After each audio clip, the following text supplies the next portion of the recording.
Olá, irmãos, a paz do Senhor. Estamos diante de mais uma lição belíssima da nossa revista.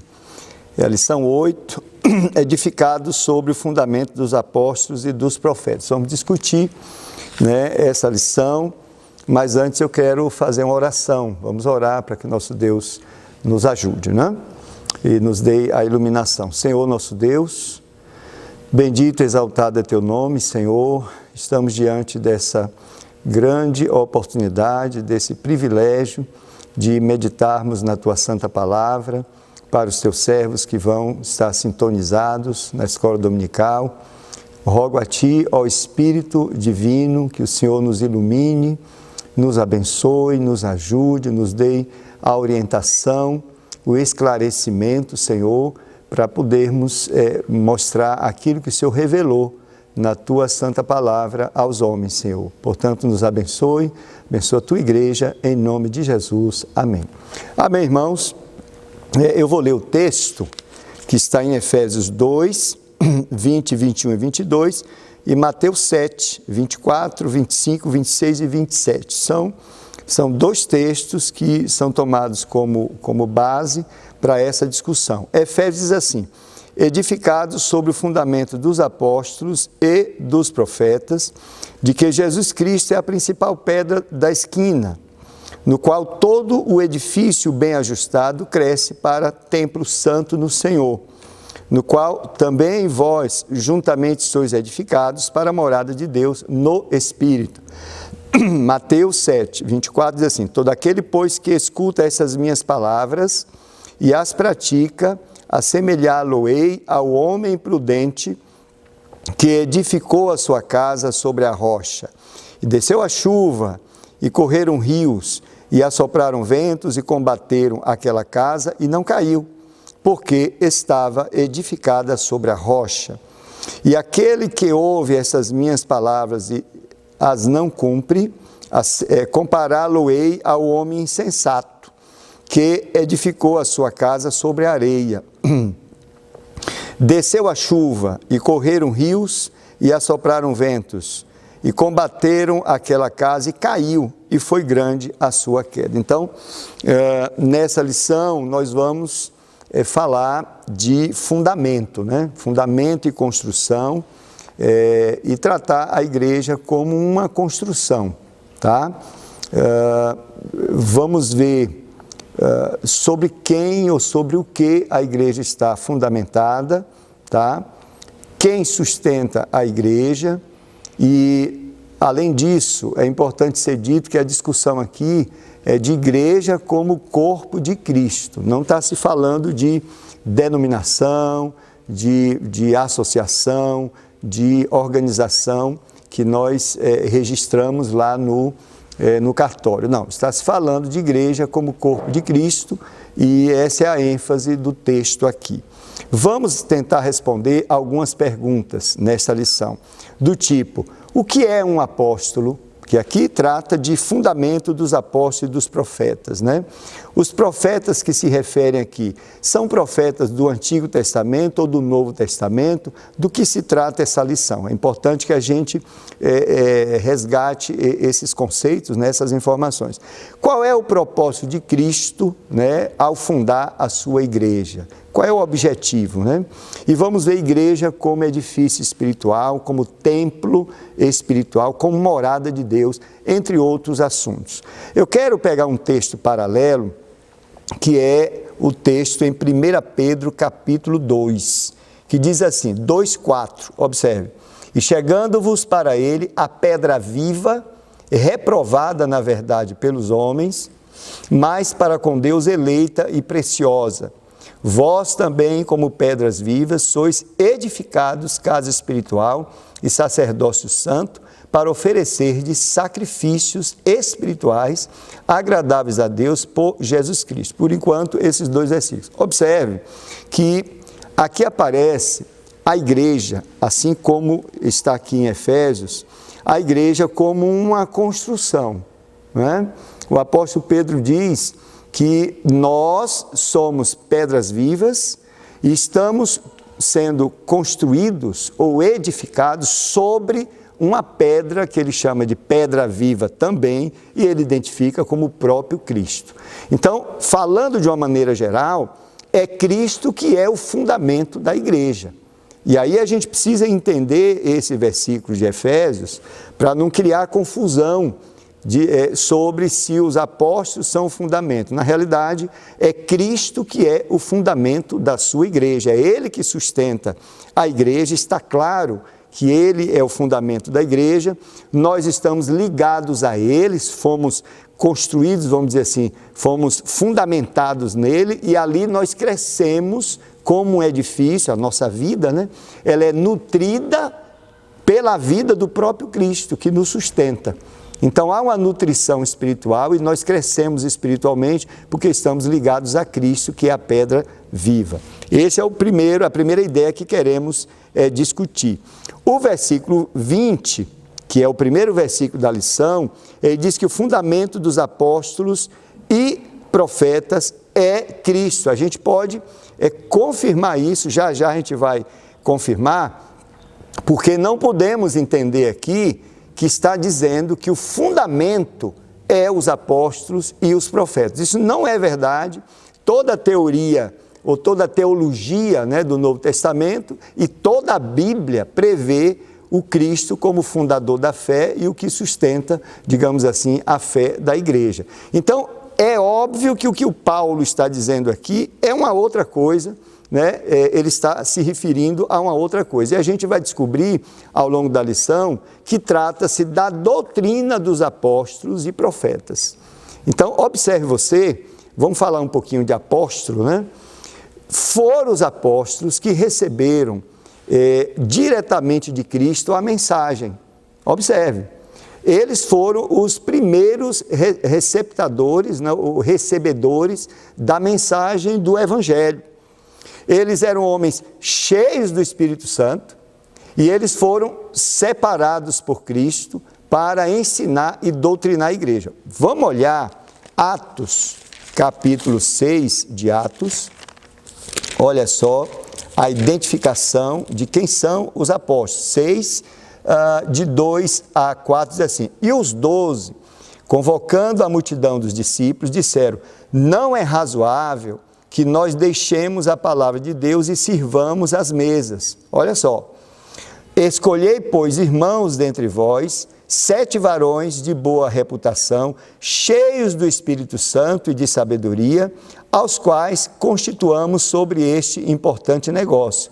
Mas nós perseveremos na oração e no ministério da palavra. Aqui são os apóstolos confirmando que eles foram chamados para o ensino da palavra, para ministrar a palavra, e o que está dito eles ouviram diretamente de Cristo. Esses homens foram, exceto Paulo, esses homens foram testemunhas da vida de Jesus, da morte de Jesus, da ressurreição de Jesus, conviveram com o Filho de Deus, e Paulo só conviveu ali com o Jesus ressurreto, né? Paulo ele surge depois e foi recebido como apóstolo, foi chamado por Jesus como apóstolo. Mas o fato esses homens interpretaram, observe, as mensagens de Jesus, né? Eram homens cheios do Espírito Santo, e com base nessa interpretação do que Jesus disse, eles desenvolveram uma doutrina com base nas palavras de Jesus. Foram esses homens que escreveram, portanto, o Novo Testamento. Jesus disse: olha, eu vou dar o meu Espírito para vocês, é o Espírito da verdade, e ele vai ensinar, dirigir vocês em toda a verdade. Essa é a garantia de que o Novo Testamento é inspirado pelo Espírito de Deus. Quando Jesus esteve aqui, ele garantiu que o Antigo Testamento era a palavra de Deus. Ele defendeu, ele citou diversos eventos do Antigo Testamento, eventos que muitos desacreditam, mas Jesus citou como fatos reais. Jesus corroborou a palavra do seu Pai, os escritos dos profetas, e ele ainda interpretou na dimensão da nova aliança para a igreja. E os seus apóstolos aprenderam isso. e tinham o Espírito de Deus, era um homem cheio do Espírito de Deus, então eles desenvolveram a doutrina dos apóstolos. Mas a doutrina dos apóstolos, a base é Cristo. É disso que a lição está falando. Esse fundamento é aquilo que Jesus falou, né, interpretado pelos apóstolos, e, portanto, em nenhum momento está dito que o fundamento é o apóstolo em si, é o profeta em si, mas é a doutrina que derivou do próprio Cristo que os apóstolos desenvolveram. Foram esses homens que plantaram igrejas, né, comunidades, abriram comunidades, orientaram as comunidades, presidiram sobre elas, enviaram cartas, testemunharam a morte de Cristo, a sua ressurreição, a vida de Cristo. Eles foram escolhidos por Cristo. Observe, quando você vê nos evangelhos, você vê Jesus escolhendo os seus discípulos, que lá na frente foram os seus apóstolos. Observe. E quando Paulo está seguindo a estrada de Damasco, Jesus aparece e diz: olha, eu estou escolhendo você para ser apóstolo dos gentios e estou escolhendo você para sofrer por mim. Também foi escolhido pelo próprio Cristo. Então, apóstolos são escolhidos, foram escolhidos, portanto, agregando toda essa experiência, essa proximidade com o Filho de Deus e, portanto, irmãos, não há sucessão apostólica. É importante frisar isso. Não tem sucessão apostólica. Nós chamamos esses 12 de colégio apostólico. Esse colégio foi fechado. Ninguém pode dizer: eu sou agora um apóstolo, né, do mesmo colégio. Não é verdade, porque esses apóstolos tiveram essa experiência especial e definitiva, né, com o Filho de Deus. Agora, nós vamos ver lá adiante que existe o dom apostólico. Aí é outra coisa, nós vamos ver já, para não haver confusão. Vamos ver 1 Coríntios, capítulo 3. 1 Coríntios 3 é Paulo confirmando tudo que eu acabei de dizer para você, tá? 3:10 diz assim: segundo a graça de Deus que me foi dada, pus eu, como sábio arquiteto, o fundamento. Observe Paulo se referindo ao fundamento, tá? E outro edifica sobre ele, mas veja cada um como edifica sobre ele, porque ninguém pode pôr outro fundamento além do que já está posto, o qual é Jesus Cristo. Paulo define que fundamento é este. E se alguém sobre esse fundamento formar um edifício de ouro, prata, pedras preciosas, madeiro, feno, etc., aí é a questão de nós estarmos fundamentados em Cristo e a qualidade da nossa vida espiritual, que a gente vai também discutir. Então, observe que o próprio apóstolo Paulo, ele define o fundamento. O fundamento nosso é o próprio Cristo. Quem escreveu Efésios foi o próprio Paulo, então, conferindo com a própria teologia paulina, ele não está dizendo aqui que o fundamento é o apóstolo ou é o profeta. O fundamento continua Cristo, então se refere aqui à doutrina apostólica. Nós estamos baseados em Cristo, a nossa vida vem dele e nós aprendemos de Cristo, a partir da doutrina de Cristo interpretada e escrita pelos apóstolos. É isso que está em jogo aqui. Então, voltando à questão da construção, a referência está no templo do Antigo Testamento, tá? Nós vimos na lição passada que havia o templo, inclusive com os átrios, né? Tinha o átrio das mulheres, dos israelitas, dos sacerdotes, o átrio dos gentios. Então, o templo ele era, digamos assim, dividido em diversos compartimentos. Muito bem. E a ideia do Antigo Testamento, que alguns insistem em manter nos nossos dias, é que o templo era a casa de Deus, né? Essa era a visão, sim, a visão veterotestamentária, porque primeiro que o templo foi o próprio Deus que ordenou que fizesse, né? E ali no templo a glória de Deus aparecia. Na hora que Salomão foi orar para inaugurar o templo, os sacerdotes não conseguiam entrar no ambiente do templo, porque a glória de Deus era tão densa no lugar que era uma dificuldade que eles tinham de penetrar o ambiente cheio da glória de Deus.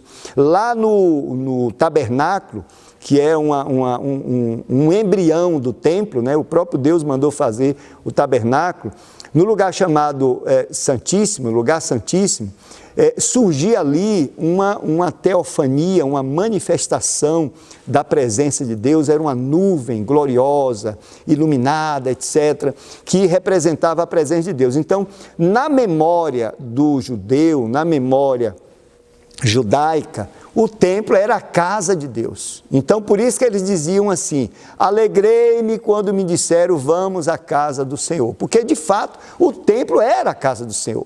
Aí aparece o Filho de Deus conversando com a mulher samaritana, né? E aquela conversa é muito reveladora, porque os samaritanos tinham um templo erigido sobre o monte Gerizim, e os judeus também tinham um templo em Jerusalém.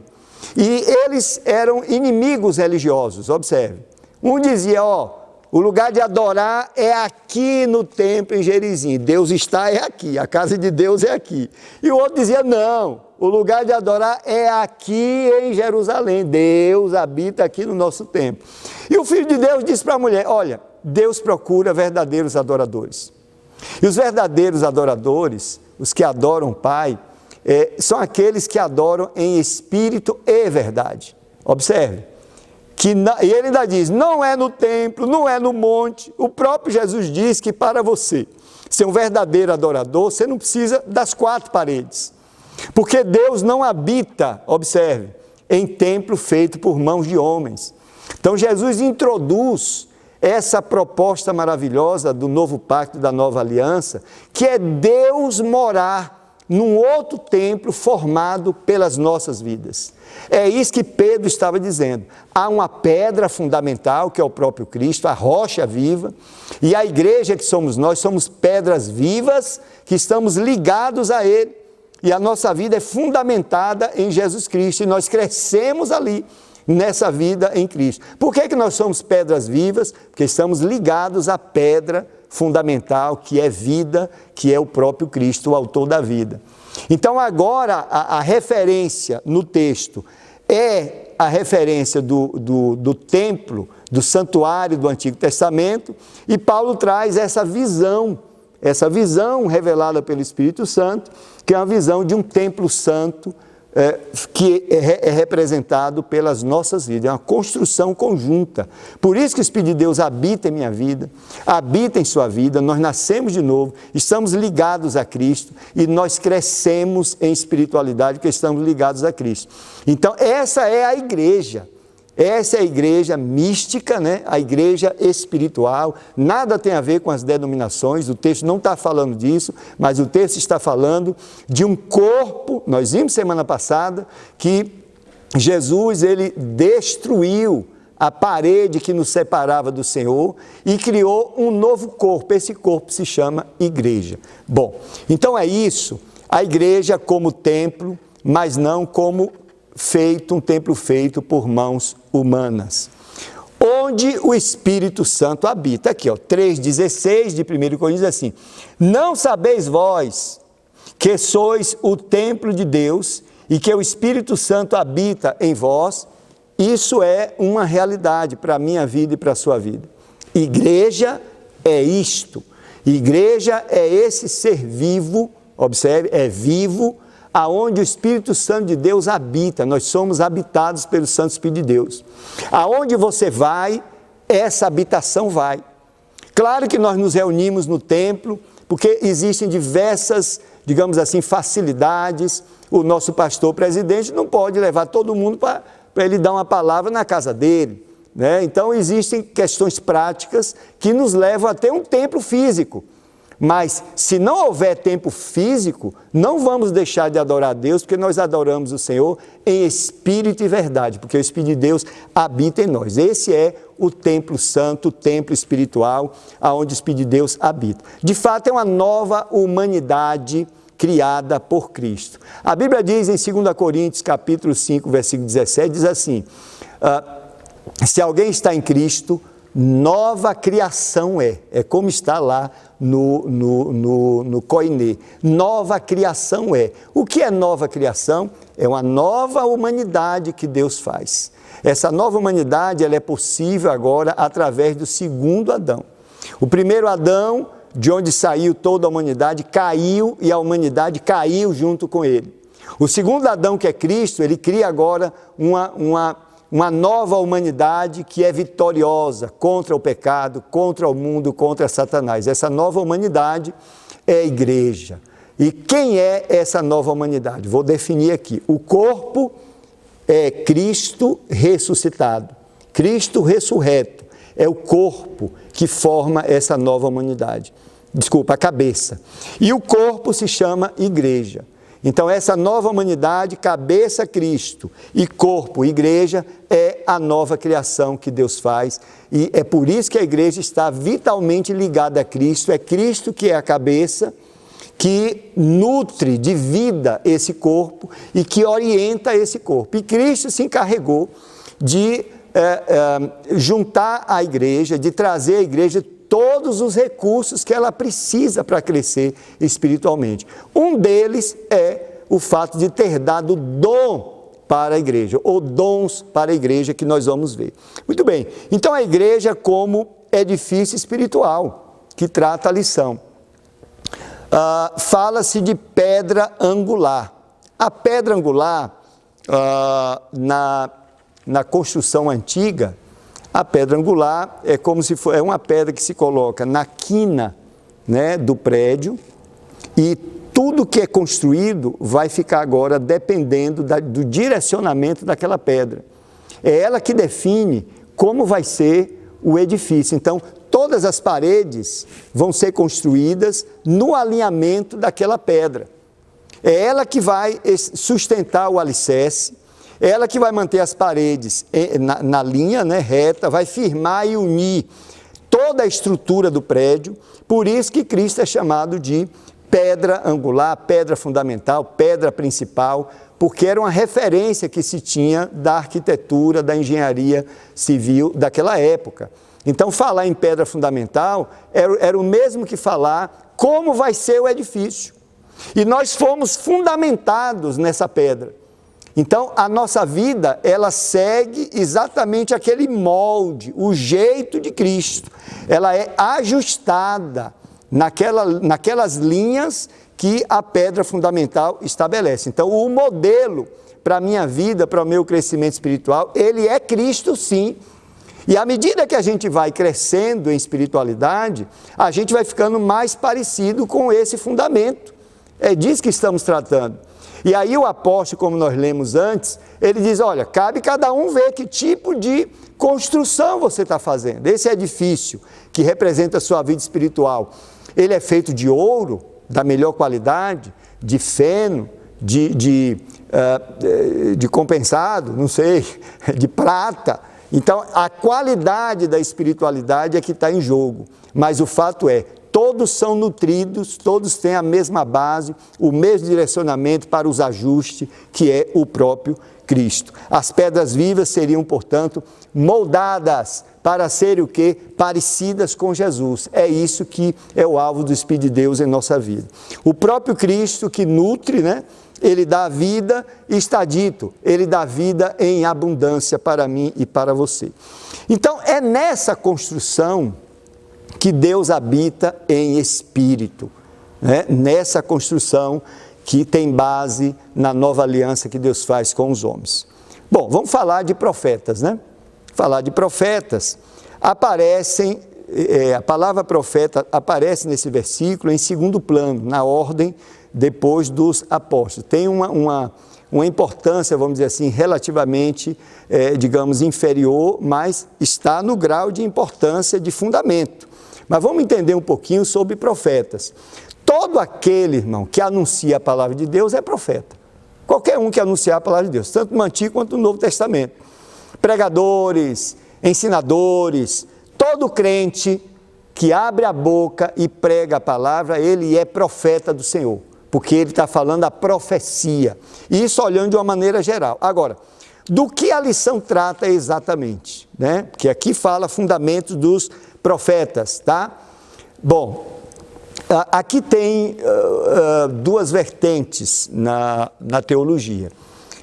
Uns dizem que está se falando de profetas do Antigo Testamento, outros dizem que se trata de profetas do Novo Testamento, tá? Só que a maioria aceita que se trata de profetas do Novo Testamento. Eu vou seguir essa linha, o nosso tempo é pouco, e numa outra oportunidade a gente discutiria a questão dos profetas do Antigo Testamento. Agora, no Novo Testamento, nós vimos o seguinte: há o colégio dos apóstolos, não é isso? Que interpretavam as palavras de Jesus e doutrinavam a igreja, mas havia também o dom, né, de apóstolo, que a gente vai ver, e tem o dom de profecia, que estava ali na igreja primitiva. E a lição trata destes profetas. Observe, Jesus sabia das necessidades, né, da igreja que surgiriam, então foi o que ele fez. Ele estabeleceu os dons e deu esses dons para a igreja. Efésios capítulo 4 mostra que profetas, observe, que, vamos lá, aquele que desceu, 4:10, também é o mesmo que subiu acima de todos os céus para cumprir todas as coisas. E ele mesmo deu uns para apóstolos, e outros para profetas, observe, e outros para evangelistas, e outros para pastores e doutores, querendo o aperfeiçoamento dos santos, para a obra do ministério, para a edificação do corpo de Cristo, etc. Observe, irmãos, aparecem aqui pastores como dons. O texto está falando de dons, que Deus deu dons para a igreja. Pastor é dom, mestre é dom, apóstolo é dom, profeta é dom. E quando diz que apóstolo é dom, não está dizendo que aquele que tem um dom de apóstolo é do colégio apostólico. Colégio apostólico que encerrou. É dom de apóstolo que nós vamos discutir já já. Mas eu estou falando de profecia, o dom da profecia. E aqui a gente vai ter algumas surpresas. Mas antes eu gostaria de dizer o seguinte: os apóstolos lá do colégio, eles escreveram a Bíblia, o Novo Testamento. Os apóstolos que têm dom de apóstolo, não estão autorizados a escrever uma Bíblia nova, que esse é um grande equívoco. Eles têm um dom apostólico, mas não é para escrever nova Bíblia, como alguns acham, tá? Esse dom é para um objetivo específico que nós vamos discutir, tá certo? Não é hierarquia, se é dom não é hierarquia. Ou seja, um pastor não é maior do que um mestre não é maior do que um doutor não é maior do que um apóstolo não é maior, não tem hierarquia, é dom. Não está dito que um dom é maior do que o outro, tá? E o dom em jogo aqui, para eu falar de profetas, é o dom de profecia. Veja a importância desse dom, e é por isso que está nesse versículo, edificado sobre o fundamento dos apóstolos e dos profetas. O dom de profecia, a profecia, irmão, fala verdades espirituais elevadas, observe, sem ultrapassar ou contradizer as Escrituras. Não pode haver uma profecia, e aqui é pentecostal mesmo, não pode haver uma profecia que fale algo que contradiga a Bíblia. Não pode haver uma profecia que esteja acima daquilo que a Bíblia considera. Ao contrário, é a Bíblia que é o nivelador, o balizador, aquele que examina, é a palavra de Deus. Examinais as Escrituras, examinais as profecias, com base nas Escrituras. Mas o dom existe, não foi anulado o dom da profecia.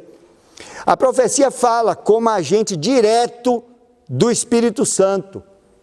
Você está aqui, Deus usa alguém em profecia, e será comum na igreja primitiva, e aqui está um resgate de como a igreja era, doutrina dos apóstolos, e ainda havia as profecias que ajudavam nessa construção da doutrina de Cristo, falava diretamente para pessoas, e quando a profecia fala diretamente para você, sua reação é mais rápida do que quando alguém está lhe ensinando a mesma coisa. Quando você ouve alguém pregar ou ensinar, você ouve e aquilo fica no coração, você tem um tempo para pensar, para reagir, demora mais para reagir, mas quando é Deus em profecia falando diretamente para você, a reação é mais rápida. Então ela é mais eficaz nesse sentido. Bom, a profecia é o principal dom considerado entre aqueles dons de 1 Coríntios capítulo 14. Pode prever o futuro, sim, a profecia, mas nada que a Bíblia não diga mas pode prever o futuro de um membro da igreja, alguém ser usado em profecia. É disso que estamos falando, porque ela inclusive expõe os segredos do coração, tá certo? Expõe. Nós somos pentecostais e, como eu disse, a profecia, ela expõe os segredos do coração. Eu me lembro de tempos passados, né, que nós íamos para o culto pentecostal, e as pessoas ficavam atentas, porque, hora por vez, acontecia uma profecia. E, às vezes, os casais, os jovens que namoravam, né, procuravam ter um namoro santo. E aí, se acontecia algum deslize, eles ficavam preocupados de haver uma denúncia. Olha como o dom é importante. E foi com base nisso que a igreja primitiva cresceu. Nós não podemos abrir mão disso. Então, isso fundamentou, né, aquela fé, né, na doutrina dos apóstolos e dos profetas. Nesse sentido, a profecia era algo muito comum, que não envaidece o profeta, né? O profeta ou a profetisa não transforma o culto num teatro, né? Isso ocorre, né? A profecia, ela exorta, a profecia, ela encoraja, ela consola, tudo isso com a motivação de despertamento espiritual. Então, a igreja primitiva ouvia o ensinamento dos apóstolos, mas a presença de Deus era tão profunda no ambiente onde os irmãos estavam, que paralelamente aconteciam as profecias também. Profecias que não ultrapassavam, não contradiziam aquilo que era ensinado, e a igreja era edificada pelo dom. Observe. E foi assim que a igreja primitiva, a igreja de Jesus Cristo, começou. Nós não podemos abrir mão disso. Bom, além disso, a profecia é um dom universal. Por que é um dom universal? Porque, vamos dar um exemplo aqui, o dom de línguas precisa de outro dom para ele ser eficaz. Precisa da interpretação. A profecia não. A profecia vem no idioma do ouvinte. É Deus falando diretamente para a pessoa. Isso é muito rico para a igreja pentecostal. Então, nesse sentido, é de grande importância para a igreja. Por isso que está o apóstolo Paulo reconhecendo, vendo o testemunho da igreja primitiva, da igreja que ele teve contato e das igrejas que ele mesmo abriu, e ele viu o dom ser manifestado ali. Ele inclui, quando fala desse trabalho de construção, né, com base no fundamento que é Cristo, ele cita os apóstolos e ele cita, o trabalho dos apóstolos e o trabalho dos profetas. Esses são os profetas do ponto de vista do dom. Observe, porque todos da igreja são profetas, do ponto de vista de anunciar a palavra de Deus. Mas aqui está se referindo, essa é uma linha de pensamento, a profetas com dom de profecia, tá? Nas igrejas primitivas, os profetas eram homens dotados de uma inspiração, assim, arrebatadora. Quando um profeta levantava para falar uma profecia, era assim, uma atenção muito especial, porque as pessoas sabiam que era o Espírito de Deus usando aquele homem, aquela mulher para falar. E nós, da Igreja Pentecostal Assembleia de Deus, já passamos muito por essa experiência. Eu acho que essa experiência, é uma opinião minha, pelo que eu observo, ela está mais rara, mas nós precisamos resgatar essa experiência. Talvez por ter havido algum abuso, alguma carnalidade, nós passamos a bater muito na campainha e evitar que os irmãos tivessem a liberdade para profetizar.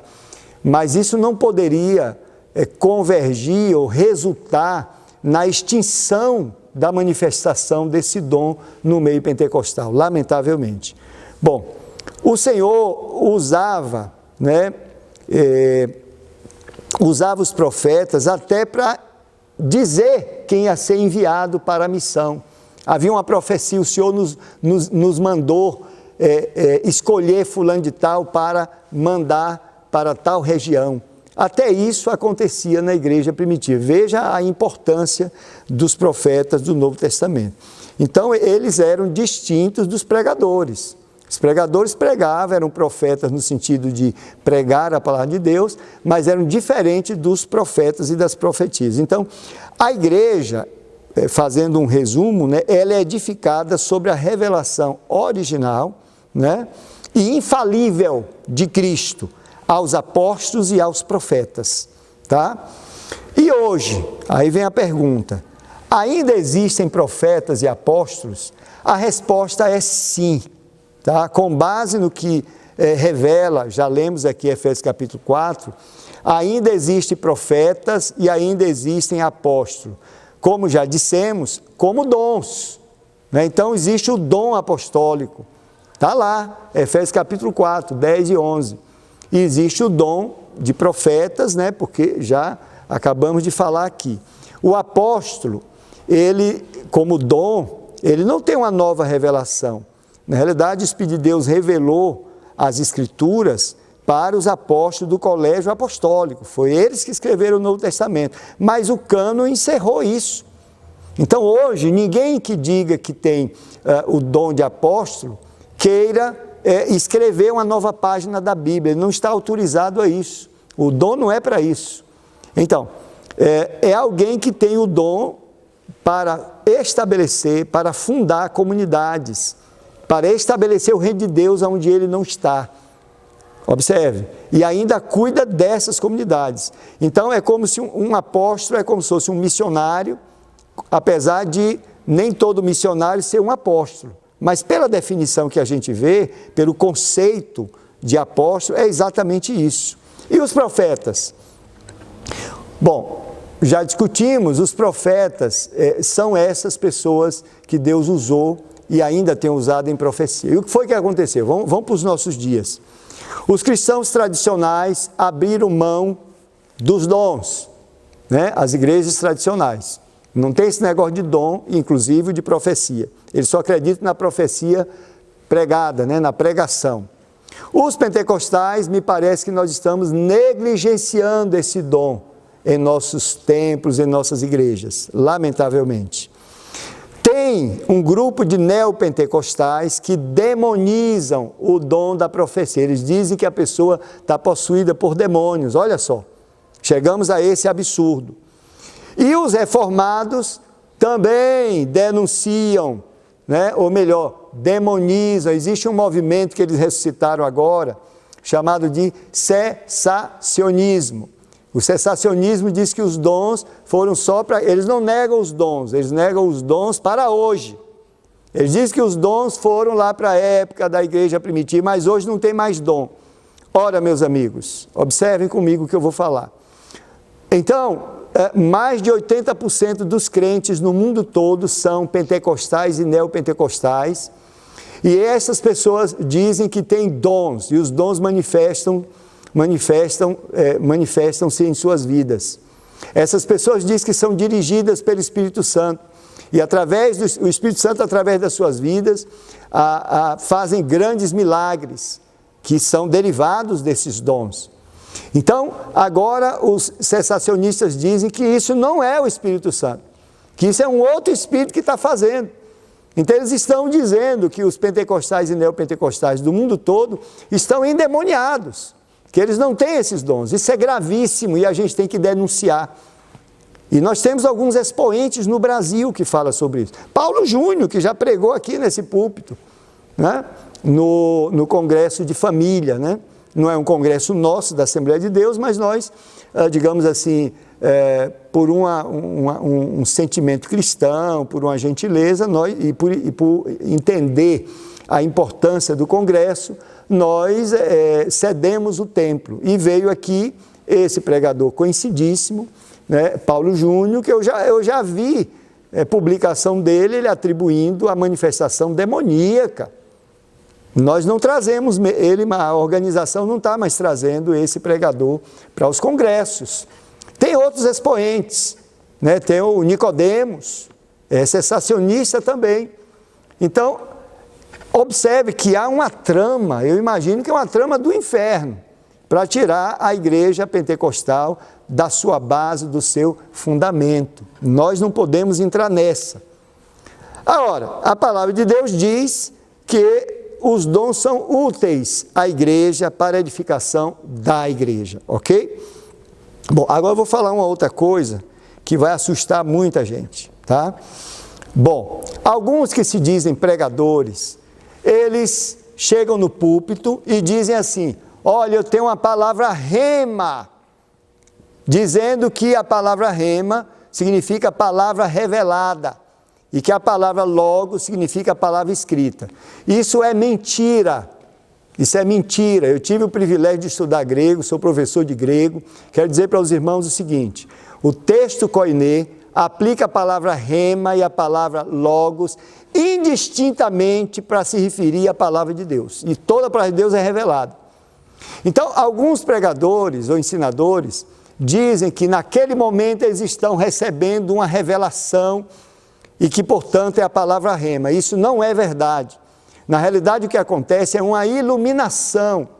O Espírito de Deus, que já revelou a sua palavra aqui para nós, quando você está, você estudou a palavra, você está expondo diante da igreja, você tem uma iluminação, que é o quê? Ele ilumina para você entender o que ele já revelou, não é uma nova revelação. E como o Espírito de Deus conhece o coração e a vida das pessoas que estão na igreja, ele vai falar algo através de você e de mim, algo que vai tocar na vida das pessoas que você não conhece, ele conhece. Mas o nome disso é aplicação, não é uma nova revelação. A revelação já foi dada, o que nós temos é iluminação para entender a revelação. E essa iluminação não precisa acontecer no púlpito, acontece na sua casa, estudando a palavra de Deus, porque é o Espírito de Deus que ilumina para entendê-la.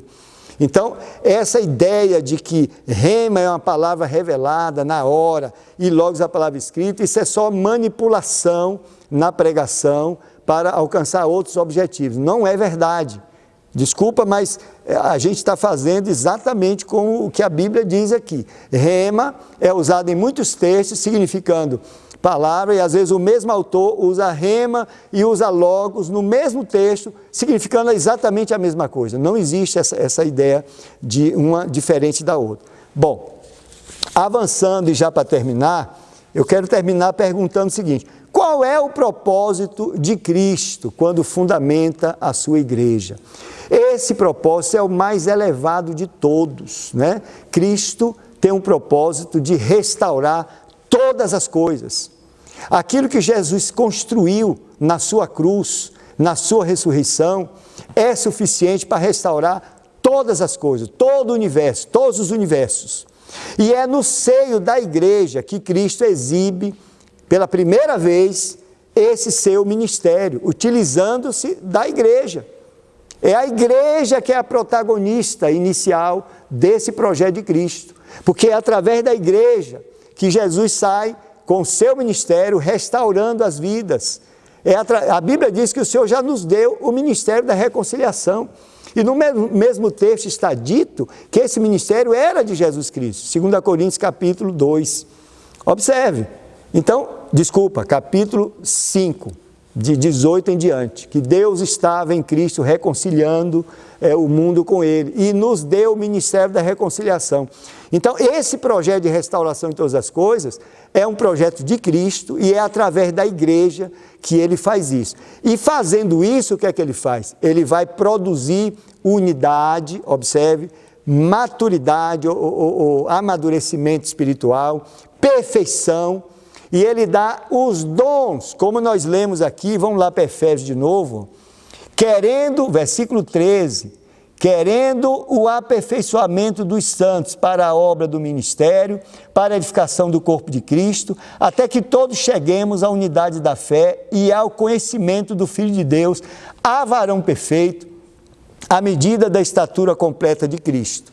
Então, o Senhor deu dons à igreja, e Ele quer alcançar, observe, quer que a igreja alcance essa maturidade espiritual. Os dons são usados para a edificação da igreja.